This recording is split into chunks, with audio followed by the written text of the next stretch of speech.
Prepare for a compelling and personal account in our next session. North Korea, the story of a defector. Our speaker is Chew-in Park, a North Korean defector, human rights advocate, and author. Her life story exemplifies resilience in the face of extreme adversity. She escaped North Korea twice, with all the horrible experiences that come with escaping from a dictatorship.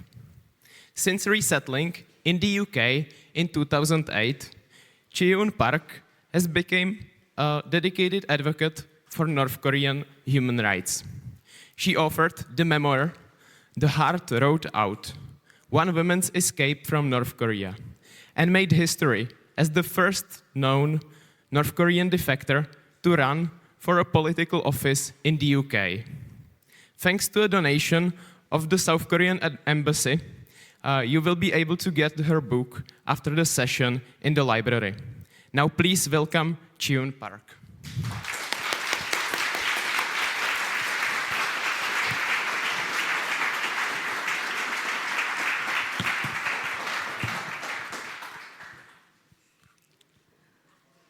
Freedom is my name. Good afternoon, everyone. It is a profound honor to speak to you today. Standing here in front of students from across Europe, young minds committed to liberty, justice, and human dignity reminds me of how far I've come and how many people are still waiting for freedom to come to them. Most of you know North Korea as a closed-off country with nuclear weapons. But behind the weapons and the military parade lies a darkest reality, a nation built on silence, fear, and slavery. I was born in North Korea. I lived over 20 years under one of the most brutal regimes on the world. And for much of my life, I didn't know that I had the right to ask, the right to think, or even the right to dream. My life was not mine. It belonged to the dictator. The state decided what I could eat, where I could live, who I could marry, what I could believe. Even love for your child, your parents, your partner, was seen as a threat if it wasn't directed first toward the Kim family. North Korea has what we call the three evil laws that didn't just restrict the freedom of speech, but completely erased it. We have no right to speak, no right to listen. Turning into foreign radio signals could get you and your family killed. Criticizing the regime, even in a whisper, could land you in a political prison camp. I simply remember my neighbor being dragged away in the middle of the night, simply for questioning the food shortage. They never came back. I once believed North Korea was the happiest country in our world. I sang songs like Nothing to Envy. We were told we were happy and lucky, even as we starved. I saw children eating grass and tree barks in the markets. I saw my uncle died of starvation in front of me, his body reduced to bones, his flesh crawling with lice. And yet, I couldn't cry. Even grief was dangerous, because admitting that someone died from starvation was considered an act of betrayal.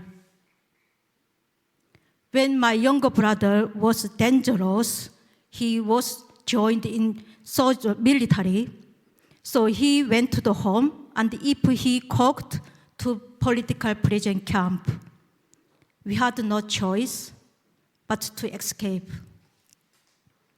On the freezing morning of February 18, 1998, I left my father behind.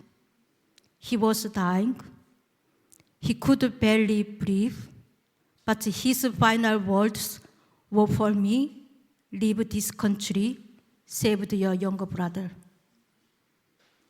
I left a bowl of rice and a pair of clean underclothes by his side, the last gift I could give him. To this day, I don't know when he died. That guilt follows me everywhere. I escaped to China only to be sold as a slave to a Chinese man, and I didn't save my younger brother, because North Korean soldiers followed to our journey, and they arrived in China, arrested my younger brother, and he sent back to North Korea. So that is now 20 years, but I still don't know he's a survivor or not. But I never give up my hope. One day I want to reunite with my younger brother. So I was sold Chinese man because Chinese Communist Party never accepted to us refugees. Chinese Communist Party said that we are legal migrant. So I was not treated as a human being. I was stateless, without a passport, without a right. North Korean people do not have the right to hold a passport. Even the North Korean Constitution grants citizenship only to those in Pyongyang. Those who live outside the capital are treated not as citizens, but as slaves. I was beaten, controlled, used in China. I gave birth to a baby boy, my son. He was born nameless, stateless, rightless. The Chinese government didn't recognize him. The North Korean regime would have killed him. He had no access to education, no right to move, no identity. There are over 20,000 such children in China today, ghosts to the legal system, and the victims of two governments that refuse to acknowledge their existence. In 2004, I was caught and possibly sent back to North Korea. I was thrown into the political security camp first. Have you ever seen 40 people crammed into a cell the size of a bathroom? We slept sitting up by people. There was no space to lie down. We walked from 4:30 a.m. to 11 p.m. We'd only managed to eat pig feed. When I begged to use the toilet, they ignored me. When I ran to go, they punished me by making me clean the toilet with my bare hands. Menstruating women were given no hygiene products. If we used towels, we were beaten because we used water. There was no dignity, only survival. we were treated like animals, forced to carry fertilizer barefoot, beaten if we moved too slowly. And when someone died, we didn't mourn. We couldn't. Even sorrow was dangerous. Some women pregnant babies from China to repatriated to North Korea. North Korean government also not accepted these babies. So the abortions these babies without the medicals or unborn baby killed in front of mothers. We couldn't cry because if we cried and the police beaten mothers. At night, when hunger gnawed at me, I would sneak into the garden at midnight, stealing peppers and eggplants just to stay alive. Each bite was a risk, but it was my way of fighting to survive. Holding on the hope my father gave me, and to the knowledge that my son was waiting for me in China. Kindness kept me going. After I crossed the first border, a stranger handed me a warm bowl of rice. I had never tasted freedom, but in that moment, I tasted hope. In the camp, when I was close to giving up, someone risked their life to slip me a cup of cold soup. These small acts remember me, even in the darkest place, the human spirit fights to be free. This is not history. This is now. These camps are hidden from the world, but they exist. They are the engine behind the regime power, fear, punishment, silence. 21st century slaves stripped of rights, identity, and hope. And still today, North Koreans who escape are being forcibly sent back. Even now, Chinese Communist Party continue to repatriate the North Korean defectors, men, women, and children, knowing they will be tortured, imprisoned, or executed.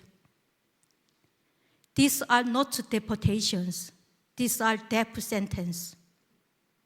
In 2023, hundreds were sent back against their will. Their fate remains unknown. And yet, the world looks away. When we stay silent, we are complicit. We are similar tragedies unfold in other parts of the world too. In Ukraine, the war reminds us how fragile freedom is. We must never take liberty for granted. Authoritarian regime spread when democracies sleep. Freedom is not free. Freedom is not permanent. Freedom must be protected every single day. But in the darkest place, something in me refused to die. I escaped again. This time, I made it to the United Kingdom. And for the first time, I tasted that freedom feels like. I could speak, I could think, I could listen to the truth and tell my own. But even now, in my free life, the scars remain, the memories of those I lost, the guilty for surviving. The faces of those still trapped behind the bumper wire and propaganda. Nowadays, some pro-authoritarian puppets says, That's just their culture. We must respect it. But let me ask you, would you say the same about Nazi Germany? Would you bow Hitler's and call it cultural respect? When some Western tourists visit North Korea, they are forced to bow before giant statues of the Kim dictators. They are told to show respect not to the people suffering, but to the very tyrants who have enslaved them. These dictators, whose embalmed concepts still lie in public display, continue to exploit the blood and the sweat of the North Korean people. They build missiles and nuclear weapons not for defense, for to threaten your freedom too. So I ask you, why should we bow to those who murder, starve, and silence their own people? Why should we recognize it as leaders the very men who destroy liberty? Showing respect to such a regime is not diplomacy, it is complicity. And the silence is not neutrality, it is surrender. This is not culture, this is not sovereignty, this is slavery, this is genocide. We must not let North Korea be known only for its weapons. We must talk about the people. The mothers and the fathers who gave their lives for their children. The children who still wait for their names. When China possibly returns defectors, they are sending them to death, and when the world stays silent, it is complicit. So I stand here today, not just as a survivor, but as a witness, a voice for those who still cannot speak. You, as students of liberty, can make a difference. You can choose to listen, to speak, to act. Your freedom is not your gift, it is a responsibility. To those in North Korea, you are not forgotten. You are not alone. We are still fighting for you. And to all of you here today, use your voice. Shine a light. Don't turn away. Because freedom is not something you inherit. It is something you protect. And it can be lost in a moment of silence. I was once a slave, but now I am free. And I never stop fighting until every North Korean is free too. You are not just a student. You are our future. You are tomorrow's leaders. The Czech writer and former president Václav Havel, in his essay, The Power of the Powerless, wrote, "A living truth can demolish a dead system." He reminds us that by speaking the truth, following our conscience, and refusing to remain silent, we became power. I believe it's that power of truth, and you carry that power too. So speak your truth, follow your conscience, and protect your freedom, not just for yourself, but for all. Thank you.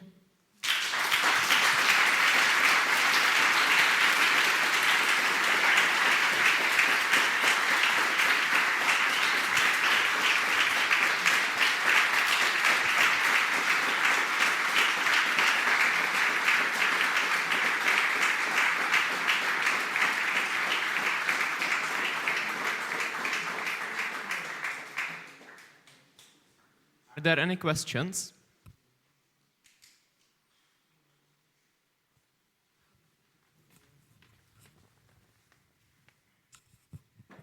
Sorry, did you meet your son after escaping North Korea for the second time? Yes, I found my son in China, but once when I arrived, second time when I escaped from North Korea, I was human trafficking myself because I was almost dead in prison and I had no money. So in 2004, in China and in North Korea, many brokers, and they find only women and girls because of human trafficking to China. So nowadays, in human trafficking is the popular, it's the economic issues, and also is some popular business in China. Because it's in China, they find North Korean women and girls, and they selling the underground everywhere. So myself, human trafficking to China, and then I found my son. But once I found my son, I was shocking. The reasons that is Chinese families, they never care about my son, because he's my son, and also he's their grandson. But they never care about my son. The reasons that they bugged me, but I repatriated to North Korea, and then they lost money. So then they never care about my son. So when I found out that my son was like that street child. It's like a North Korean child. Stabbings, and nobody worship to him, and nobody gave to rice. But once I found my son, and holding to him in my arm, I just holding in our world. That's a happiness moment I never forgot. And then we both escaped from China and arrived in the UK.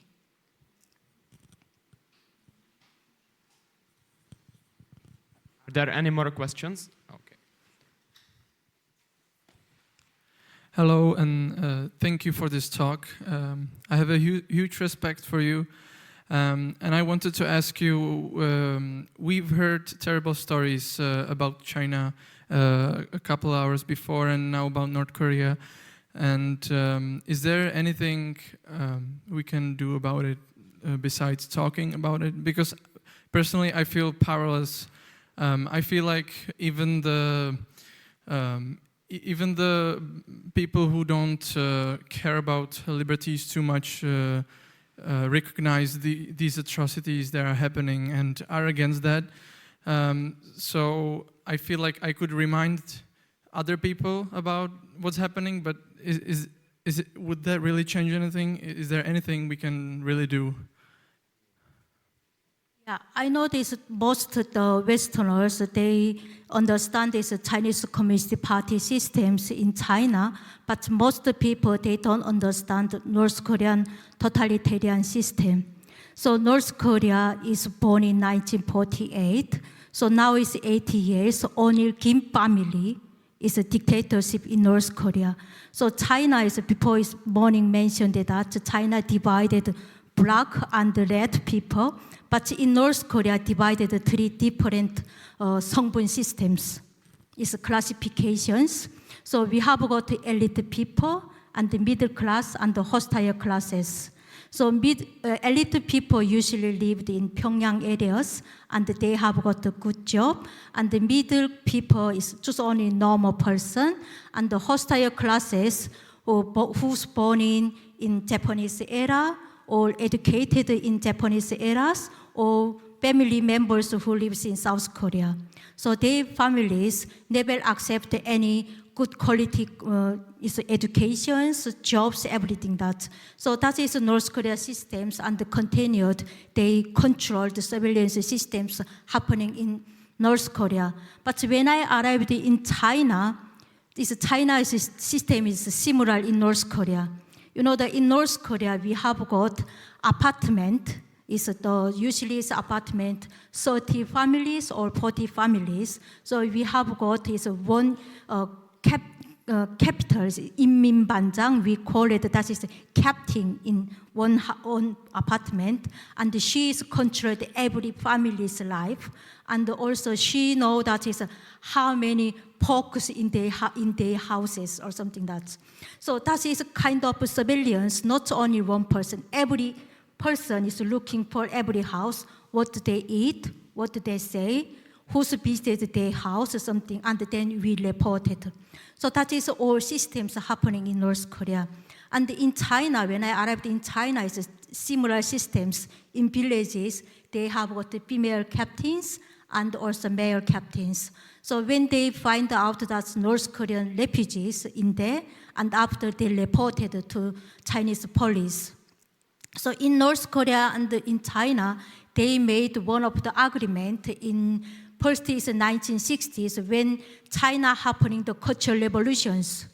So that times, there is China and North Korea made they not accept the both people in the refugees in both countries. And then in 1990s and 2003 also China made another agreement, and they also make hunting campaigns. So that's hunting campaigns. They found out that North Korean refugees and reported to the Chinese government. After Chinese government paid money to Chinese people.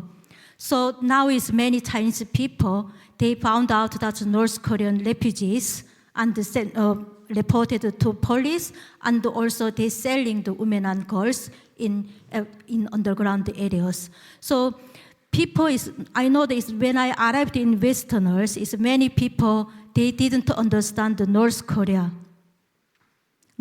systems. And the North Korea they call it, they are socialism country, and also their title is Democratic People's Republic of Korea, but I never learned about the democratic meanings in North Korea, because they are never teaching to us. They have got only one ideology, that's Juche philosophy, that is Kim family's ideology. That is that's always teaching to us, brainwashed to our people and controlled our people.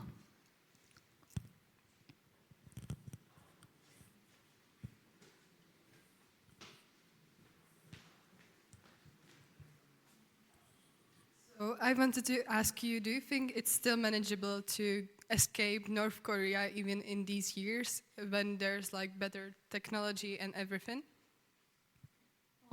It's still the North Korea not to accept the internet inside the North Korea. So people, they don't know what is outside, but before the COVID-19, in South Korea government and the South Korea many activities, they send the USBs, they put the South Korean drama or songs or something that's sent to North Korea, smugglers send to North Korea. But after COVID-19, it was controlled and North Korea published new law. The one law is they only speak Pyongyang language, don't speak South Korean languages. So and also they can't watch the South Korean drama. So before they executed who watch the South Korean drama is only adult, but started in COVID-19, they executed from teenagers too. And they public executions happening in a school. Because all students watch it, they students executed in front of them. That is demanded North Korean dictators, you never watch the South Korean drama or you never sung the South Korean song. So now they have not internet, but still the North Korea government checked their mobile phones. So example is nowadays, the teenagers, the same your millennial ages, people, they already watch the South Korean drama. So they call it, the old, boys, oppa, is brother, because the South Korea drama usually say the oppa. But when they typing, so oppa is brother, and send to friend, but before North Korean government rejected. Oppa is not your language. You call it to them command, and oppa is only called your brothers. So that is they kicked out So they can't send any messages. So this means they have no internet, but government always control everyone's mobile phones. They're looking for what they send, what they say, everything that's controlled. Yeah. When you have been brainwashed for all your life, your first life, and then you come one day to a United Kingdom, I mean, how's the process that is going inside you as a person? How much time does it take? It's hard for me to understand. That is a good question, yeah. I know when I lived in North Korea, I always brainwashed South Korea and America is our enemies, and USA, South Korea and America is our enemies, and America capitalism is really bad system. So when I lived in North Korea, I didn't understand the capitalism meanings, and also I didn't understand the democratic meanings too.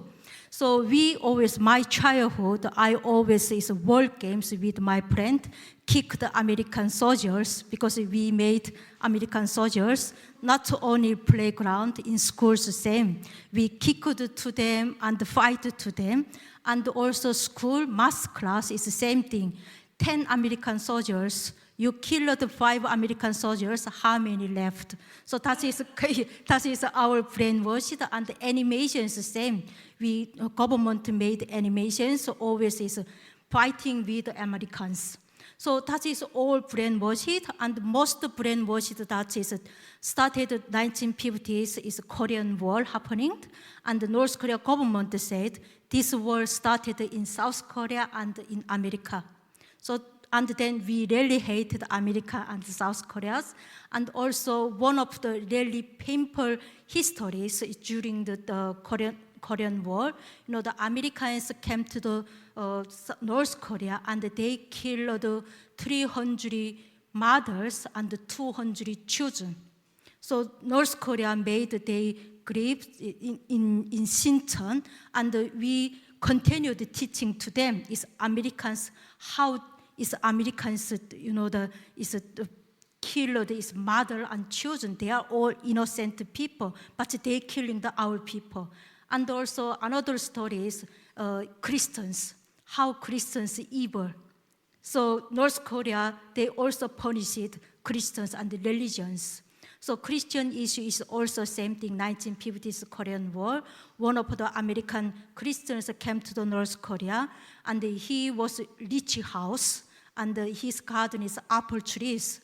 So one day one of the apple is got down in outside the garden. So one of the North Korean child got this apple, and then these Christianers just writings here is thief. Child in forehead is thief. So this means Christian also evil is Americans evil. They always teaching to me. But when I arrived in the UK, I first time learned that Korean War is not started American and South Korea.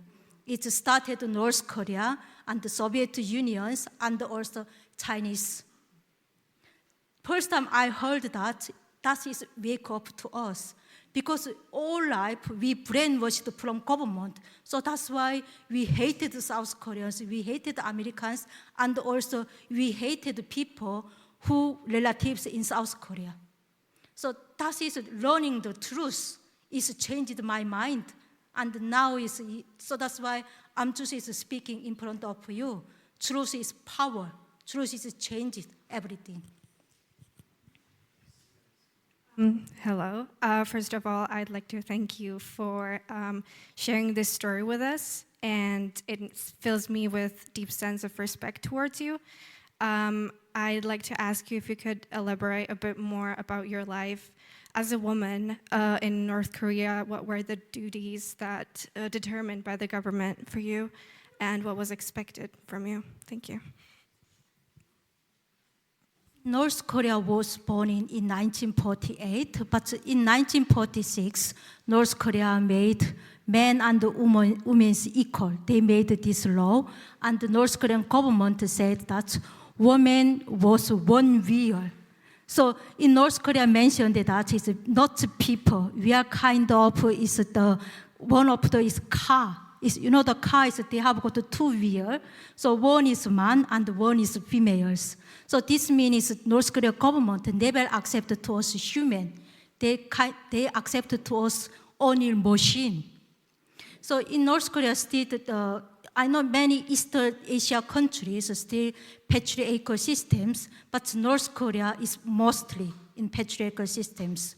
So North Korea is when females is graduated high school, we all preschools in 17 age, 17, and the universities we are choice, but not many females used is high is educations. The reason is that if we graduated universities, but we never get the chance to good job or something that. And the most problem is our 성분 systems. So, there is a father and mother is a bad 성분 system, and the children continued, they used that bad systems. So they only followed father's jobs. Father is works in company, and also child also work company, and the farmer side.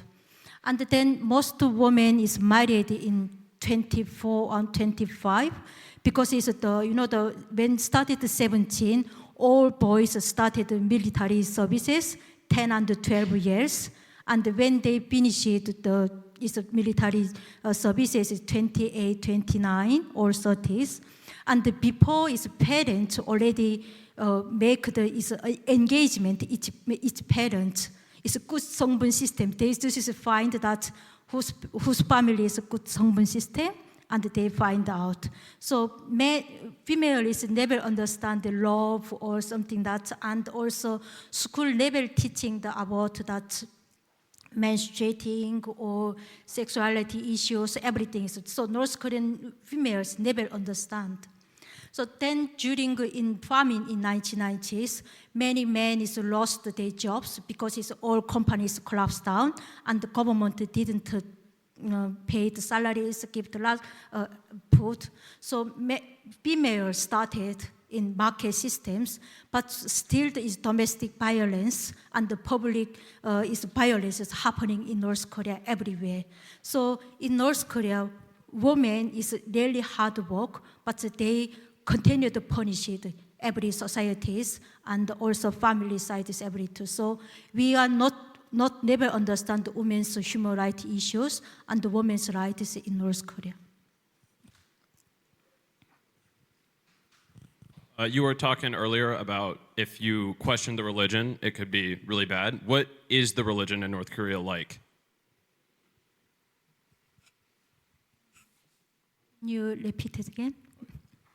I'm wondering what the religion in North Korea is like, because you were talking about if you question the religion, you could be killed, and obviously the demonization of Christianity as well.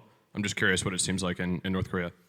North Korea is never accept any religions, but only they just is a public is places. They have got the church in Pyongyang, but that is only tourism visited these places. That's only showing, but inside they never accept any religions. So there is many we stayed when we escaped North Korea to China, and many North Koreans they find South Korean is Christians because it's many Christians helping to North Koreans. So they read the Bibles and they understood it's Christians. But after when they repatriated to North Korea, so when we sent to North Korea, we first stayed political security camp, and this camp asked to us 3 questions. Do you meet South Koreans in China? Do you visit the church? And do you believe the Christians? So all 3 is really political meanings, and these all people sent to political prisons or executions. So North Korea never allowed any religions. So in North Korea is shamanism, that is still happening in North Korea, but nowadays Kim Jong-un still mentioned that shamanism also criticisms, that is also banned in North Korean government. So they all continued continue to punish all religions. So North Korea has never accepted the religions, and their religions is Saibi's religion is Juche ideology. Because it's a Juche ideology, it's a Kim family's ideology, and also they have got 10대 원칙, that is similar 10 commandments in Christians. They made that. So they only believed these religions, these Saibi religions.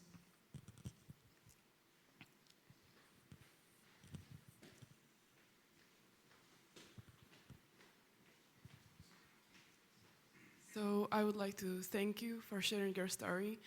And my question is, if you could please elaborate more on your journey from China to UK. Thank you. So I escaped the second time, arrived in China, and I heard that is many news from China presence, because it's when we sent to the Chinese presence, they have got many North Korean refugees. The first time I was really shocking when I went into the Chinese prison, because in Tumon River, China government made one of the big prisons, and in there only North Korean refugees in there. So they mentioned that South Korea is not a poor country, America is not a bad country, and they mentioned, and they also said, how do we go to the South Korea's route? They just security told to us. So when I back to North Korea and then escaped to China, I also wanted to go South Korea. So me and my son and went in Beijing. But we had no identification, ID card or passport, so we didn't into the South Korea embassy. The reasons that in front the Chinese police, they checked all passport, ID card, everything, and also North Korean agents in areas. They also find out that North Korean refugees too. So I met 9 North Korean refugees in front of South Korea embassy in Beijing, and all 9 people, we just said that we wanted to go Mongolia, but we didn't know the way where was Mongolia and where was Ulaanbaatar. But we catch up the bus, and then we went to the Naemongo, and then we crossed the Chinese border. So China is Naemongo, they made borders 2-meter high, strong fences, and also Chinese police car always run up who escaped these areas. So we cut the fence and we ran up, but the Chinese police car came to us. But we always scared, but we never gave up.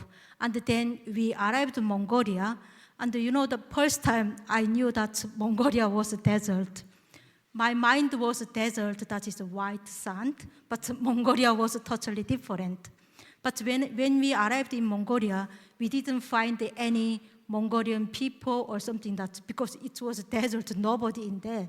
So we stayed in 3 days in Mongolia areas, but after we had no food, no water, so we came back to China again.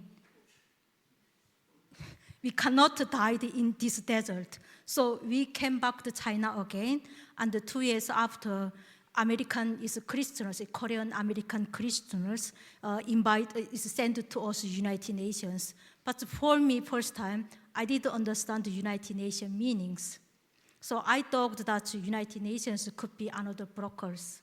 But when we went to the United Nations, and they asked to us, which country do you want to go? That is the first choice.